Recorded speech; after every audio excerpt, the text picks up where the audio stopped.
Hello and welcome to Market House, the podcast where we talk all things Disney. My name's Caleb. And I'm Caitlin. And this week we share the latest Disney news and our top 5 Walt Disney World resorts we would love to stay at. Let's dive in.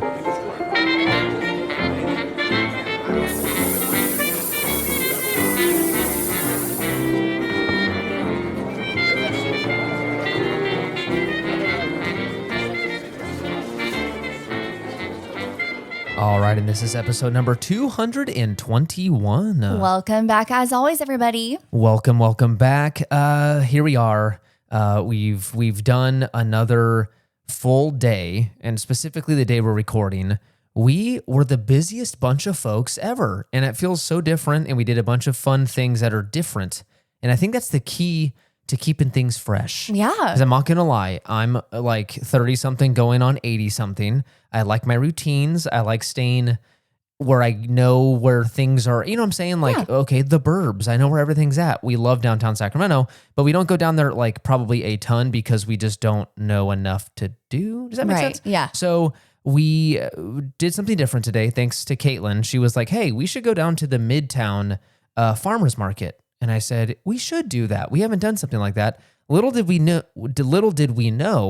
this thing was like, it was 5-6 blocks long. It was so incredibly crowded. And like 10,000-15,000 people were there. It was insanity. But so much fun. Very fun. So many vendors. I will say it is confusing. I know people have made this observation a million times before. It is funny how it's totally become a fad though, like the, or like kind of a trendy thing to do, not a fad, a trendy thing to go to the farmers markets, because back then it was a thing to go like save money. You cut out the middleman. Right. You know, you weren't paying grocery prices. You could pay the farmer directly and you got strawberries for $3 or whatever. Now they're more expensive than the grocery store. So that was kind of funny. Like the pricing there, you're like, what in the world? The vendors, we got Maddie a smoothie and my dad got one too. Actually, he ended up paying for it all, which was nice. But it was $23 for 2 smoothies. I know. Is that wild? I know. I will say they put at least a gallon of strawberries and pineapple in them, and they were delicious. But yeah, they were a little expensive. But I will say it was so fun being able to see who was behind each little farm, like for the fruit and like all the veggies and the flowers. I know. And like they had like nuts and honey and flowers bread and meat. So fun. Yeah, like very specific things. Focaccia bread. It was really cool and really fun. Again, I know people do this every single day, but like this was kind of new for us. So this was really cool. And then we went over to a retro game store. This is like on the top of my list because, again, my dad kindly kept a bunch of our old systems around for us. I got my childhood Nintendo N64, so I have a bunch of games for that. And then we wanted to show Maddie Wii Sports. Yeah. And he said, oh, I have the Wii U laying around. Why don't you guys take that? And so fun. So we busted that out last night. Caitlin and I had a late night session of just Wii Sports going at each other, and it got a little heated, like in a fun way. In a fun way, yeah. In a fun way. It was just competitive. It was very competitive. I like whooped Caleb every single game. That's hilarious. It didn't happen. So Caitlin came in with a lot of smack talk, and I had to go, you know what? I'm gonna have to humble you a little bit. Okay? I was the king of Wii Sports in my house. I did do a walk-off, like, home run, though, whatever it's called. You did. It's pretty impressive. But yeah, we did that today, and then we got to go get donuts, which was fun. Yeah. It was packed full of stuff, and then we went for a walk with Maddie, and she brought her little bubble thing. Okay, again, we're going to get into the episode, I swear. But a little slight observation, Maddie got this little like off-brand Minnie Mouse bubble wand. I think they got it on Amazon. Okay, let's say Amazon, right? It's not the Disney $45 in the park bubble wands. We have 3 of those. All 3 have broken. All 3 of them are broken. And not by her. No. It's they stopped working. One was her. She dropped it a few times and it cracked. But 2 of them just stopped functioning. This one off Amazon is the most bulletproof. It's the best bubble wand. Yeah. And I'm like, I'm assuming paid less than $20 for it. Yeah, I think I saw it on there. I think it was $18. Okay, but it has $18. Minnie Mouse on it. Yeah. It's so half or a third of what Disney charges, and it's way better quality. You do have to kind of smack it a little bit to get bubbles to come out of the beginning. A few good smacks is good. But you know what? That's okay. She loves it. And the song's really fun. It's not really high-pitched and annoying. Yeah. Oh, dude. As much as I love Ariel, that Little Mermaid one we have, it blares. It's loud. But yeah, definitely check out Amazon if you're interested in some bubble ones. Yes. Hey, before we dive into today's episode, we have a Patreon, markethousepodcast.com/support is where you can find out more information about that. A fantastic group of folks choose to support the show every single month. We would love to have you over there. $5 a month gets you some bonus content, a very good way to directly support the show. and you get some bonus content to go with it. So if you want more of us throughout the week, definitely go join us over there. It's also linked in the episode description. Also, please consider leaving a review on Apple Podcast and Spotify. Both are a huge help to the show. You can leave a 5-star rating on both platforms and a written review over on Apple. We'll read it on the show and sing your praises because it really does help the show to write a written review and the 5-star rating. So thank you in advance for doing that. Let's get into the news.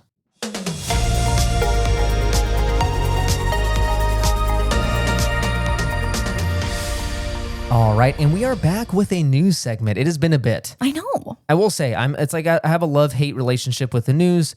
Most days I don't want to do it anymore because it does kind of age your, like, I don't want to get into the whole podcast speak, but like it ages your episodes because if people want to go back and listen to us, they're hearing stuff that's like really old, right? Yes, but and also we've been doing them on Patreon. Yes, and we have been covering the news over on Patreon, but there are a couple, anyways, at the end of the day, I'm not committed to either way. If you've got a strong opinion and you want to share it with us, please let us know. If you like the news and you really want it to be here, reach out and let us know that. Yes. If you are indifferent, let us know that as well. It would really help us kind of with the direction of the show. So anyways, let's get to the news. These were two big enough, news stories that I did want to talk about them.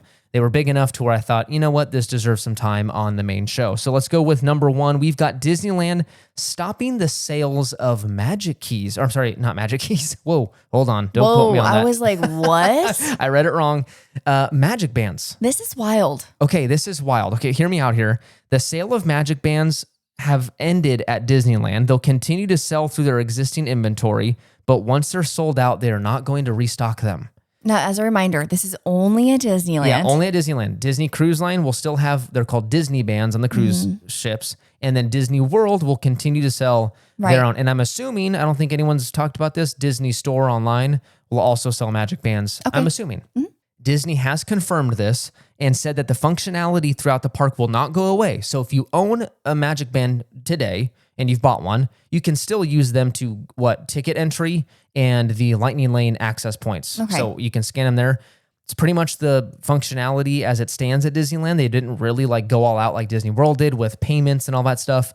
So if you have them, you can still use them. It's just they're not going to be actively selling them at the park. I feel like eventually, though, Disneyland's going to phase them out. Like the things are going to stop working and they're just not going to repair them. So hear me out. I can absolutely see that because I assume there's ongoing costs to keeping those units up and their, functionality. I'm assuming you have to, you have to pay someone to fix those things and keep them running. And I'm assuming there's a software they pay, and that's probably very large, an enterprise, level software to run all that. So I get there's a cost, but they spent like an insane amount of money, like $1 billion or some absurd amount of money to put this functionality in the parks, and they're just going to take it away? Josh doesn't want it. Josh doesn't want it. So clearly this was an opinion that Josh had because pretty quickly after him becoming CEO, it's coming to an end. So this is my assumption. I think they were tired of probably having to explain and justify to people the sale of something that's $45-$50, and you can only do a couple things with them, where if you fly to the East Coast, you can pay with them, you can scan for this, you can do this, you can do way more things. Yeah, and I think that's great that they did that because I honestly, and I know you feel the same way, I think it's a little silly to have them at Disneyland. Just, again, if they were $20, that would be a different story, but they are definitely not that. They're way expensive. Even say for West Coast, for Disneyland, I wouldn't even pay $20 for it. If it was free with my booking, maybe.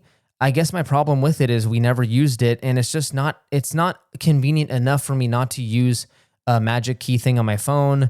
Or does that make sense? Yeah, I would definitely. My phone's always on me. I can just pull my phone up and it's right there. I know. I mean, I think it's easier to not have your phone out, right? Sure. Just use your Magic Band, because I'm like, we love using them in Walt Disney World. So if you are going over there, definitely use it. But at Disneyland, I mean, again, if you have them, I feel bad for the people that just bought them and they're like, oh, okay, like you can use them, but we don't really need them anymore. Yeah. Still, you can, Yeah, it'll stay around. It's just we'll see what. Yeah, I think you're right. They'll probably eventually phase it out. Right. But for now, you can still use them. That $45 wasn't an absolute waste of money. Right. All right, in our final news story, we are staying over on the West Coast in Disneyland, and that is the Star Wars Galaxy's Edge timeline expansion has officially started. Don't quote me on this. I don't know if it has happened on the East Coast yet. I think it technically happens here on the West Coast. I don't know. I can't keep track of all of it. But at the end of the day, Disneyland, this is what happened recently. On April 29th, they have brought new story elements to the land. They finally brought the original trilogy timeline to Galaxy's Edge. So originally, I'm not going to get into the whole thing, but like, okay, Batuu, it was like the First Order timeline. So it was like the new movies, right? Force Awakens and on was the timeline this took place in. So it was the Mandalorian and Grogu. It was Rey, Kylo Ren, what have you. They are now finally kind of merging the two timelines. They're not fully getting rid of the Force Awakens type movies, the sequels, right? They're not getting rid of that completely. They're going to merge them so you can see other characters and stuff from the OG trilogy, but also mix it in with this one. Right. Yeah. It's kind of confusing, and I don't blame you if you're confused throughout this whole entire thing. I am as well, as a casual Star Wars fan. It's a little confusing, but at the end of the day, this is what you need to know. This is what's changing. You can now see Darth Vader, Princess Leia, Luke Skywalker, and Han Solo in Galaxy's Edge.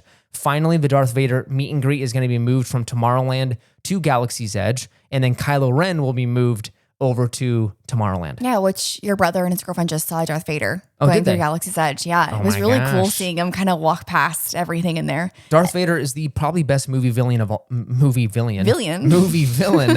all time, and underutilized. He's so good. Yeah. So I'm glad he's able to stroll around an entire land. Yeah, it's fun. And be ominous and cool and awesome. You can also now hear John Williams' score playing throughout the land, one of the best ever made. That's So this is awesome. great. Yeah. Like the main title theme and the Cantina Band song lightly plays near Oga's, which is a That's fun so cool. touch there. So I'm happy about this. They also changed some of the things they sell in the shops to more accurately portray the timeline now. So I know the droids look a little different. They don't look as new. They now look a little dingy and stuff, Okay, I guess. I think that's fun. In the Droid Depot. Yeah. And then they've also changed the name of one, I think. Like one of them is now called like Black Spire something supply instead of Trading Post? No, it was like First Order Oh, okay. something. Okay. So they've changed the name.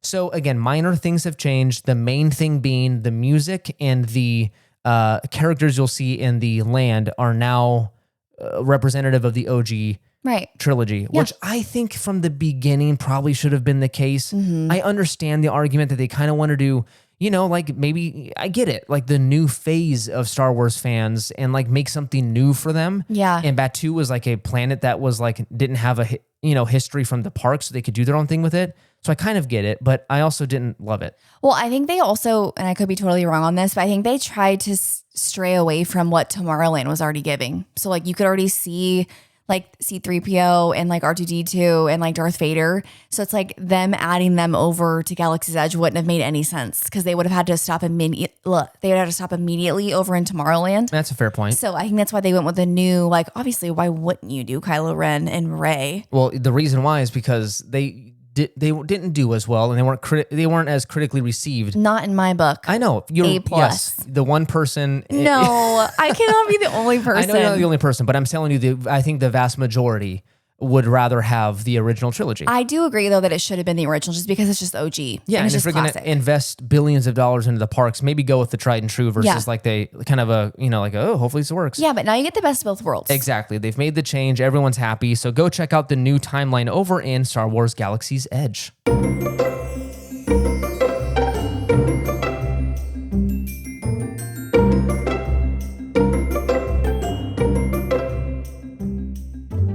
All right, and that brings us to our main segment of this week's episode, and that is the Walt Disney World hotels we would like to stay at. I promise this is more interesting than the title suggests. Yes.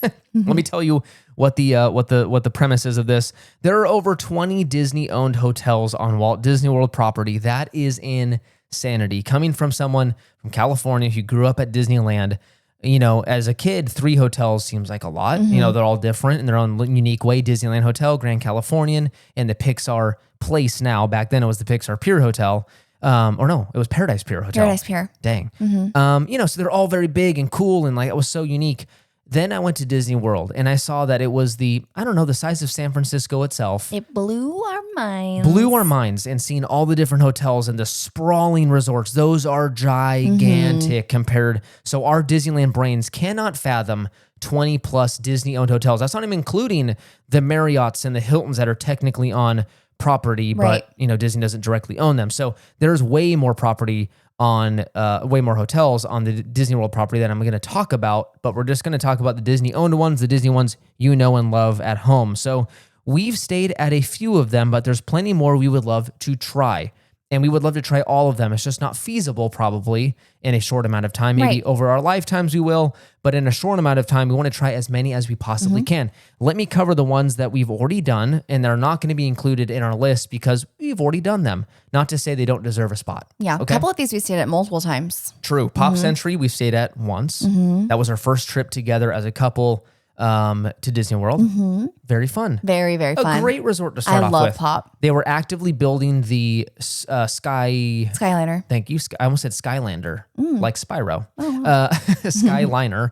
So we didn't get to experience that at the Pop Century. But anyways, very good resort. We love this one. The Grand Casino Tower, technically on Coronado Springs property. We've been there a few times. Stayed there 2 or 3 times. Yeah. And all times are wonderful. Love that place. Love this resort. It's got that deluxe feel, but you pay a moderate price. Let me tell you, it is starting to creep up though into like the $300-$400 range. Not sure it's worth that, but it's good. Yeah. You like that hotel.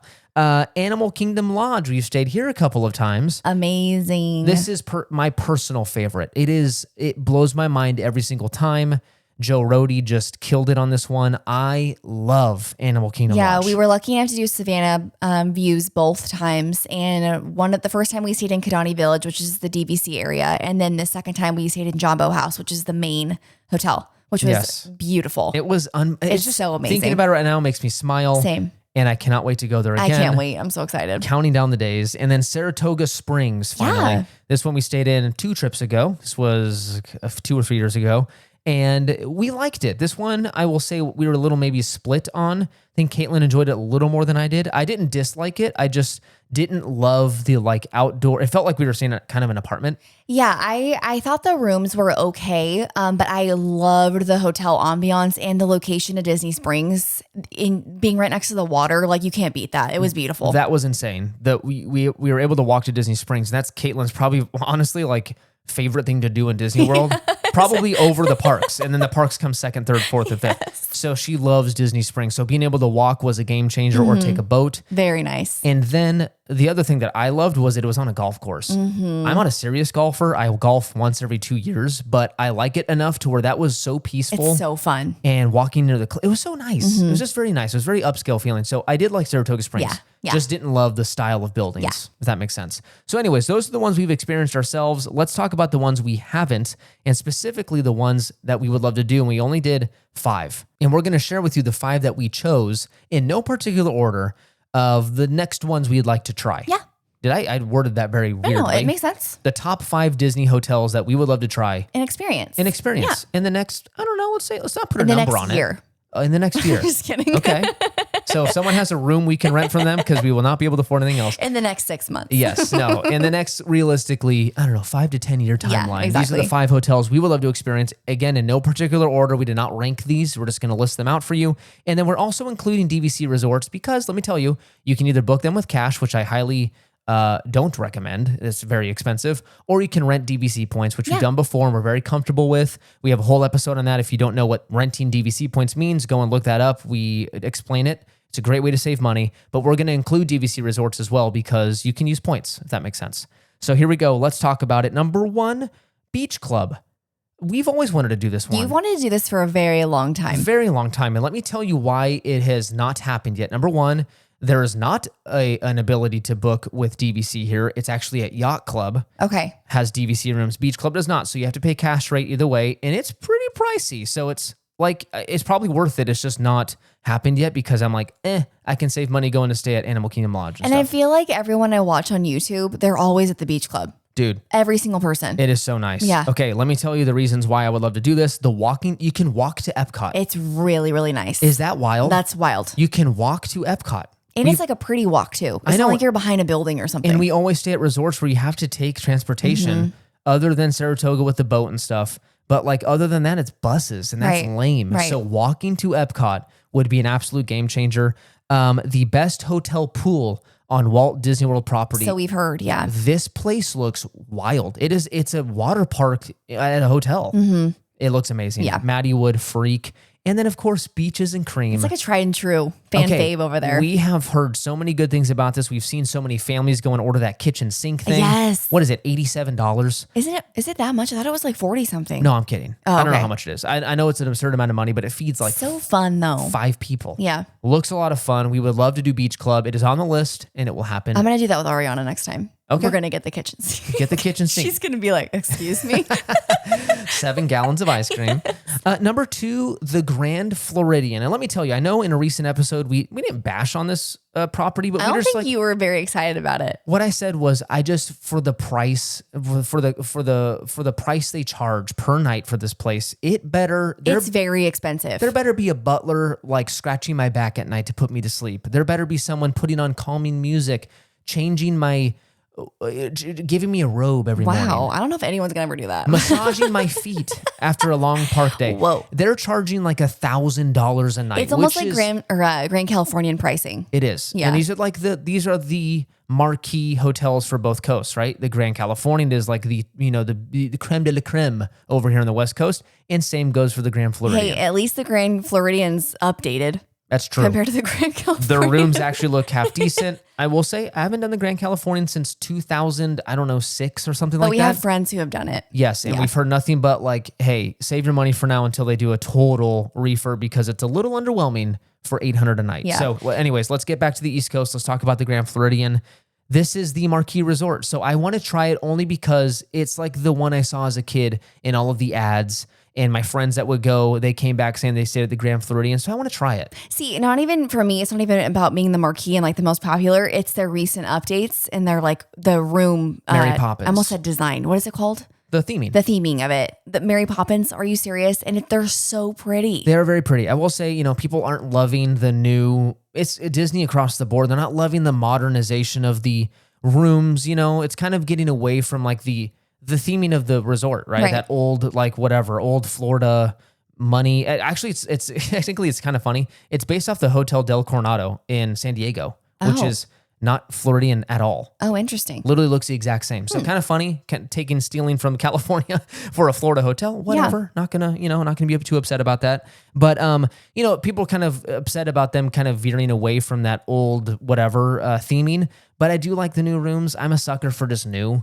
so I do like them. Mary Poppins is a slight touch. Our daughter loves Mary Poppins, so we're all over it. Yeah. And then finally, monorail access to Magic Kingdom. Amazing. Kind of hard to beat. Right? And then we did watch someone, they stayed specifically club level, which I don't know if we ever will do that for like, $1,500 a night.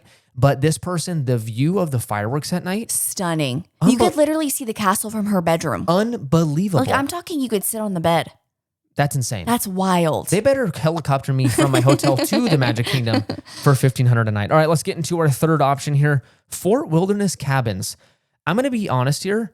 I never in a billion years would expect me to say I want to stay at the Fort Wilderness Cabins. It was always a resort. I was like, why would I want to go I was shocked that came out of your mouth. why would I want to go camping? Like You're at not Disney a camper. World? Backstory. Yes. Caleb is not a camper. You couldn't tell from the many episodes of me complaining about hotels. Me over here, I'm here for delicious hot schmoes every single night. Okay.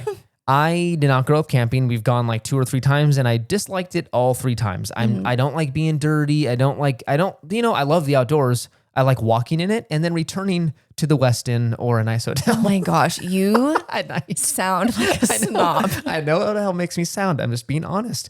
This is a family. We're a family here. There's no judgment, right? I mean, I hope not. I'm talking to you at home as well who are listening. There's no judgment. There's, different, what is it called? Different strokes for I different think folks. everyone who's been here for a while just knows you. I like a good hotel, okay?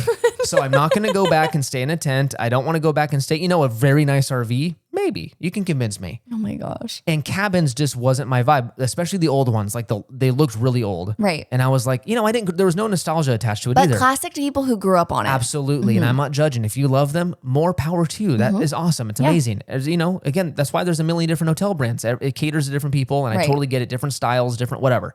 So no judgment. But I will say, since they've added these new cabins, Stunning. freaking awesome. They're beautiful. And thinking of staying there with a toddler and having an entire basically mini home Yes. to all 3 of us. The and, kitchen area oh my. and the theming with all like Chip and Dale. It's Sign so cute. me up tomorrow. So I really want to, this is actually, I'm kind of wanting to do this for our next trip. What? I kind of want to do a cabin Caitlin's going to take some convincing because she wants to go. I'm not going to mention the hotel yet, but she wants to go to another one, a little better, a little more. And I don't want to hear the judgment over here because Caitlin's like, you're such a snob. And you're going to hear pretty soon what this one wants to do. So let me finish my thought here. I wanted to go to Pop's Entry. The cabins are beautiful. They're amazing. But I will say, the thought of being a little more, again, as a kid, I would not have liked this. But like being removed from the parks, like really removed. And when you're away from the park, truly being away. Yeah. And a little more of a retreat. That sounds nice. And let me know if you guys have stayed here. I feel like it's a little bizarre to me to go back and be that far removed. I feel like I can't see myself staying here and then going to like Magic Kingdom. Okay. Like I don't know why in my brain, I just would rather just stay at the resort the whole time. Yeah, I don't blame you. It is a little different. It's a little different. But I will say, I want to try it. I will say the food options don't look great. No, they're a little, well, for you, because you have celiac, for those who don't know. So food offerings are a little tricky when it comes to gluten-free. And I'm sure they've got some. It just looks a little more limited than other resorts. Right. So it looks fine. But the campfires every night and the movies, that would be awesome. So I don't know. We'll see if we make it happen. Yeah. We'll see if we make it happen. I would definitely stay there. Someone at home, if you have experience with the cabins, are they worth it? And do you think we would like it? Yes. Okay. Please let me know. And you can get a golf cart. That's kind of fun. Yeah, they're expensive. Yeah, it's like $40 a night. No. How much? No. They're 70 to like 100 a night. No. Yes. Oh. Yes. Okay, I don't want to stay at the Fort Wilderness. But you have to have a golf cart though. I'm just kidding. It's part of the whole thing. That's kind of wild. Right? Okay, that's kind of pricey. All right, let's get into our next option here, the Polynesian Tower. Wow. Okay, so everyone keep in mind that Caitlin was like, yo, you're so bougie. You're so picky. This is the one that Caitlin's vying for, and it's a little more expensive. Has been on my bucket list since I was like 2.5. Okay, specifically the Polynesian. Yes. Not so much the tower. No, just the Polynesian. The tower appeals to me. Again, refer back to when I talked about renting DVC points. This is a DVC addition to the Polynesian Village Resort. I love the idea of renting points and staying here for like half of what they charge for a normal room. And the theming. It looks beautiful. Moana. Again, I know people hate this edition. I think the majority of Disney fans don't like the giant tower built next to a Polynesian themed resort. I get it. I'm kind of part of that crew. I think it's a beautiful tower. Does it belong and does it really fit with the vibe? Not really. It doesn't really bother me. I know it doesn't. Yeah. Because this one just wants a really nice room. I just don't get it. I'm like, you want to go to the Polynesian or what? Yes. Okay. Anyways, I totally get the argument, but I will say the rooms are beautiful. They're so pretty. You can't argue that fact. So I would love to try it. Mm-hmm. And again, for the reasons below, monorail, you've got Trader Sam's, which I've never been to the East Coast version. We love Disneyland's version. It's so cool. Which is the OG and the best. Yeah, I think so. I think everyone can agree on that. Yes, but we would love to try Disney World's version, the view of Magic Kingdom fireworks, of course, and Tonga Toast. I want to try Tonga Toast and the Dole Whip, and that you can go sit on the beach. And overlook the little bay area. Are you serious? Come on. You can't beat it. It's so pretty. It could be yours for $900 a night. Oh my gosh, it's so expensive. We would love to stay here. It's just, again, of course, it's very expensive, but maybe eventually we'll be able to do it. We almost did this last trip. It was between Animal Kingdom Lodge and the Polynesian Tower. Animal Kingdom Lodge won out because half of the group didn't experience it, and Maddie loves animals. Mm-hmm. So we wanted to do that while she's young and in that, perfect age group for that resort. All right, let's move on to our fifth and final. We do have some honorable mentions. Let's talk about the fifth one, though. Boardwalk.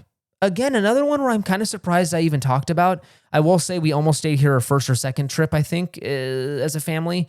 And the reason why is because the boardwalk theming looked a little creepy for a little kid. There was like these weird statues and stuff, but they've since removed them, I think. Oh, okay. Yeah.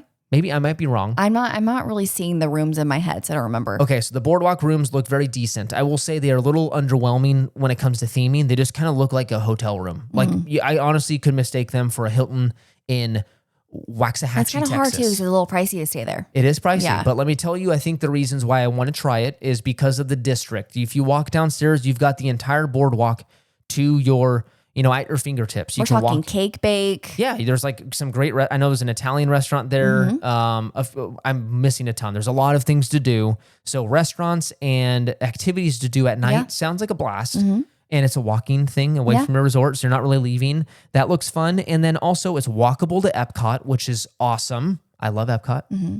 If you haven't gotten that vibe yet, I love Epcot. And then you can take a boat to Hollywood Studios, which is amazing. That's kind of cool. We've taken this boat though, with the friendship boats. Were we at Epcot when we took it? Because we have been on those boats, but we haven't gone to Hollywood Studios on them. No, right?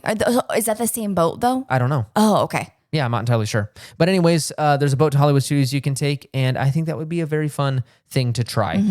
Like I said, the rooms, a little underwhelming, but I think all these things outweigh that. And then, I think pricing wise, it falls kind of in between all these ones. Okay. And you can use DVC here, so you can also save some money renting points. That's awesome. Okay. All right. Let's talk about honorable mentions, the things that didn't make the list, but I think I can make a decent argument to stay there. Number 1, Port Orleans French Quarter.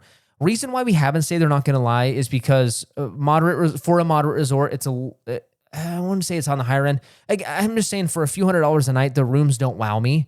And then the only reason I do want to stay here, honestly, is because you can walk and get beignets.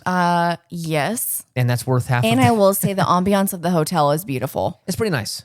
The trees everywhere and just kind of like the style of the buildings. Like it's really cool. I would try it. My brother and his girlfriend stayed there and they had nothing but good things to say. I think they liked it. Yeah, I would try it. I don't know if it would be, again, at the top of the list, but I would try it. I would try this hotel. And then finally, Wilderness Lodge. Again, I think I, as a child, wanted to stay here really badly, but then the older I get, the more honestly, I don't want to as much, but it looks fun. Yeah, we also almost put the Riviera on here as well. We did. But it's just kind of like what you get. It's very expensive. I love the outside theming of the building, but once you get inside, it's very lackluster when it comes to Disney theming, which is kind of off for me. It's kind of half the reason you're paying to be on property. Yeah. So I don't know. I get the argument. I would definitely stay here if the stars aligned and it just happened. Yeah. I wouldn't be upset. Right. It's just, is it on the top of the list? Probably not. But Disney has been going it can either look too much like a Marriott or Hilton in the middle of the country, or it can go totally themed. So a perfect mix of that would be good. Yeah, I agree. I don't know. And now it makes me want to stay at all of these hotels. We will. I have to be pushed a little bit for Boardwalk, but yeah, I know. That's why I was mentioned last. Not gonna lie. All right, thank you so much for listening. You can find us over on Instagram and Threads at Market House Podcast. Make sure to follow us over there for pictures from the park and exciting news and announcements. Consider leaving a review on Apple Podcasts and Spotify. Both are a huge help to the show. We have a Patreon. MarketHousePodcast.com/support is where you can find out more information about that. We would love to have you over there. Remember to use your Getaway Today link for your future trip bookings. Check out the episode details for that link and use code MarketHouse10 to save an additional $10 on your vacation. Join us next week for another episode. It's been fun. It's been grand. It's been filled with beaches and cream. It's been filled with beignets and tonga toast. Bye.